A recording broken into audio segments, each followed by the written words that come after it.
បាទសួស្តីទាំងអស់គ្នាសម្រាប់ថ្នាក់ភាសាចិនក្នុងវិស័យសំណង់អញ្ចឹងថ្ងៃនេះយើងមានមេរៀនថ្មីមួយទៀតហើយតាក់ទងជាមួយពីដានអញ្ចឹងយើងចូលដល់ផ្នែកពីដានម្ដងអញ្ចឹងយើងមើលចំណងជើងរបស់យើងគឺនិយាយពី吊顶材料បាទ吊顶យើងបានដឹងពីមុនហើយមានន័យថាពីដាន材料សម្ភារៈអញ្ចឹង吊顶材料គេចង់សំដៅលើសម្ភារៈពីដានតោះអញ្ចឹងយើងមើលពាក្យថ្មីទាំងអស់គ្នាបាទពាក្យទី1龙骨系赖ឬក៏ឆ្អឹងពីដានទី2លួកានគឺចង់និយាយពីដែករ៉តឬក៏បឡុងដើមបាទនេះទាំងអស់គ្នាឃើញអញ្ចឹងអ្នកខ្លះហៅដែករ៉តអ្នកខ្លះហៅបឡុងដើមអញ្ចឹងទៅទី3លួមូគឺក្បាលខ្ចៅក្បាលបឡុងហ្នឹងដូចទាំងអស់គ្នាឃើញក្នុងរូបហ្នឹងទី4石膏板មនាងសិលាទី6ទី5水泥板បាទស្មាតបូតទី6មូបានក្តារបាទដែលក្តារគេបាញ់ពីដានដូចគ្នាហ្នឹងឬក៏កុំផ្លាក់គេហ្នឹងទី7លួស៊ឺទីងបាទខ្ចៅដូចទាំងអស់គ្នាឃើញនៅក្នុងរូបហ្នឹងខ្ចៅដែលយើងបាញ់ចលឹកពីដានភ្ជាប់ជាមួយនឹងឆ្អឹងពីដានហ្នឹងទី8内膨胀螺丝តកែឡត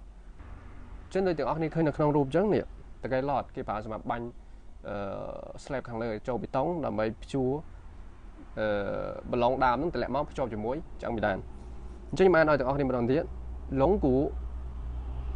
螺杆螺母石膏板水泥板木板螺丝钉内膨胀螺丝តោះអញ្ចឹងយើងមើលអត្ថបទសន្ទនាវិញអញ្ចឹងសន្ទនាមានតួអង្គ2ដូចរដងតើគ្នាមើលអេគេនិយាយថា张工你什么时候能安排工人进厂张工你什么时候能安排工人进厂张នេះជាតកូលរបស់គេទេកងគេសំដៅលើអ្នកម៉ាកាណាបាទអ្នកម៉ាកាដែលគាត់ចេញមុខម៉ាកាអញ្ចឹងណាគាត់ដឹកនាំកូនចៅគាត់មកម៉ាកាគេច្រើនប្រើពាក្យកងនឹងដែរចាំងកងភ្ជាប់ជាមួយនឹងតកូលរបស់គាត់你什么时候能安排什么时候ពេលណានឹងអាច安排រៀបចំកូនរ៉ិនកម្មករ进厂ពីថា进មានន័យថាចូលឆាងគឺចង់និយាយពីទីធ្លាឬក៏បរិវេណ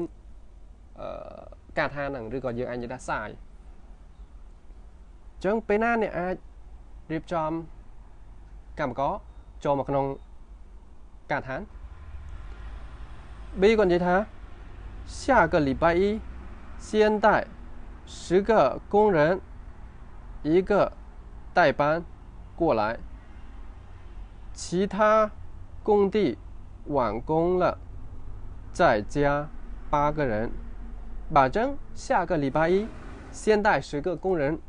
一个代班过来其他工地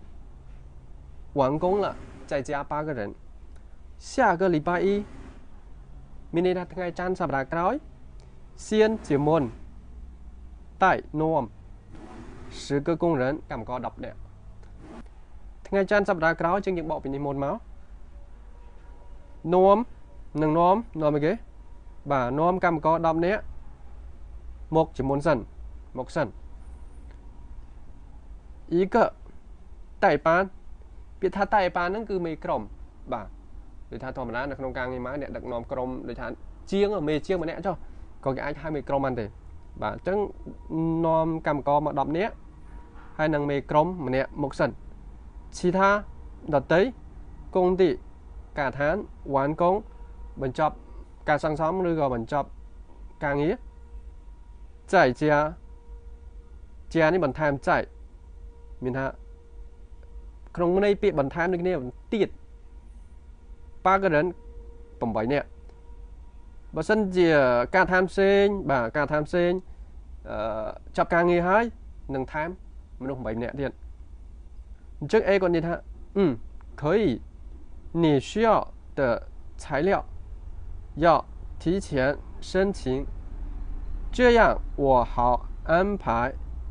给你可以你需要的材料要提前申请，这样我好安排给你。ហ្នឹងហើយ OK 需要ត្រូវការ材料យើងបានដឹងខាងលើមិញហើយគឺសម្ភារៈ提前ឲ្យបានមុន申请ស្នើអញ្ចឹងអ្នកត្រូវការបាទអ្នកត្រូវការសម្ភារៈអីត្រូវតែស្នើឲ្យបានមុន这样我好安排给你អញ្ចឹងទើបខ្ញុំអាចរៀបចំឲ្យអ្នកបានខ្ញុំងាយរៀបចំឲ្យអ្នក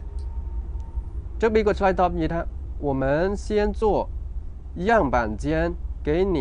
看材料不需要很多អញ្ចឹងពួកយើងបាទធ្វើយើងបកធ្វើមុនសិនយ៉ាងបានជានេះគឺបន្ទប់គំរូទាំងអស់គ្នាធម្មតាការងារមួយពេលដែលក្រុមអីផ្សេងចូលមកនៅក្នុងការឋានដើម្បីធ្វើការងារផ្សេងធម្មតាម្ចាស់ឬក៏ក្រុមហ៊ុនមកការធំគេច្រើនឲ្យក្រុមហ្នឹងគឺធ្វើជាបន្ទប់គំរូឲ្យគេមើលមួយដូចថាបិទក្រូបិទនៅបន្ទប់ហ្នឹងសិនបើថាគាត់ធ្វើអត់កើតគេឲ្យគាត់ធ្វើបន្តបើមិនគាត់ធ្វើកើតគេពិនិត្យគុណភាពថាអាចទទួលយកបានគឺធ្វើបន្តអញ្ចឹងបាទយ៉ាងបានជាគឺបន្ទប់គំរូអញ្ចឹងពួកយើងធ្វើបន្ទប់គំរូមួយឲ្យអ្នកមើលសិន材料不需要很多បាទ材料不需要很多បាទនិយាយពីសម្ភារៈវិញគឺមិនត្រូវការ不需要មិនត្រូវការច្រើនពេកទេតើអ្នកនរគ្នាអញ្ចឹងអានេះខ្ញុំអានឲ្យទាំងអស់គ្នាផ្ទៀងបន្តិចអីគាត់និយាយថាអេ张工你什么时候能安排工人进场ประเทียนจ้างពេលណាអ្នកអាចរៀបចំកម្មករចូលមកក្នុងការដ្ឋានចុះ B គាត់និយាយថា下个礼拜一现带10个工人一个代班过来其他工地完工了再加8个人ថ្ងៃច័ន្ទសប្តាហ៍ក្រោយនាំកម្មករមក10នាក់ហើយនឹងប្រធានក្រុមម្នាក់មកសិនបើសិនជាការឋានផ្សេងចាប់ការងារហើយនឹងថែមមនុស្សមក8នាក់ទៀតអញ្ចឹងអេគាត់និយាយថា可以ហ្នឹងហើយអូខេ你需要的材料要提前申请这样我好安排给你សម្ភារៈដែលអ្នកត្រូវការហ្នឹងត្រូវតែស្នើមកជាមុនអញ្ចឹងទើបខ្ញុំអាចងាយស្រួលរៀបចំម្នាក់អញ្ចឹង B គាត់និយាយថា我们先做样板间给你看材料不需要很多ពួកយើងធ្វើបន្ទប់គំរូឲ្យអ្នកមើលមុនសិនបើសម្ភារៈអត់ត្រូវការច្រើនពេកទេអូខេអញ្ចឹងមានថ្មីចូលនៅក្នុងផ្នែកថ្មីសង្ឃឹមថាទាំងអស់គ្នានឹងអាចចេះពាក្យផ្សេងពីអ្វីដែលយើងបានរៀនពីខាងមុខ谢谢